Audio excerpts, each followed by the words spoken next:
If you've ever bought something like a car or a new pet, and then you've had to buy all of the accessories and all of the other paraphernalia and stuff that goes with it, then you know exactly what I'm talking about in today's episode 659 of the Daily Sales Message podcast, where every single day I share a piece of simple and actionable advice. It's designed to help you feel more confident and sell more stuff in about 3 to 5 minutes or so. So today we're talking about what I call the next step problem. The next step problem. If I buy a car, I now need to have it serviced. I need to insure it, put fuel in it, buy tyres and wash it and garage it and everything else. If I buy a pet, I need somewhere for it to sleep and something to feed it, and I need insurance on my pet, and so on and so forth. A next step problem, or a next step challenge, if you want to be softer about it, is the next step thing that happens when somebody buys something. So if I buy, just looking around my desk, here we go. So if I buy a fancy Dyson fan, my next step problem is I need batteries that go inside that remote.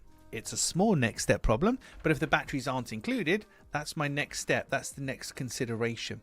So in your own business, for your own product or service, when you sell it to somebody, what's next for them?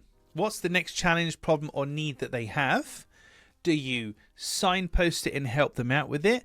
Do you cater for it and do it anyway? Or do you just leave them to it and we'll see what happens? Because the more you can cater for it and be ahead of the curve and to look after people, whether it's included in the cost of what you're doing or whether you sell it to them additionally. So for the fan remote, so, well, you need some batteries, they're $4.99. Would you like to add them to your order?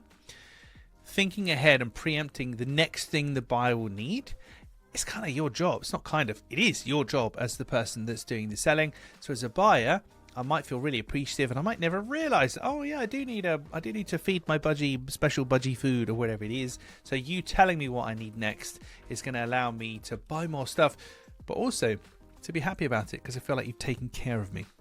Right, that's it for this episode of the podcast. Tomorrow in episode 660, we're talking about counting your activity. Counting your activity. I'll explain more about that in tomorrow's episode. In the meantime, thank you for listening or watching all the way to the end. I appreciate it. I'll catch you tomorrow for another fast talking edition of the Daily Sales Message.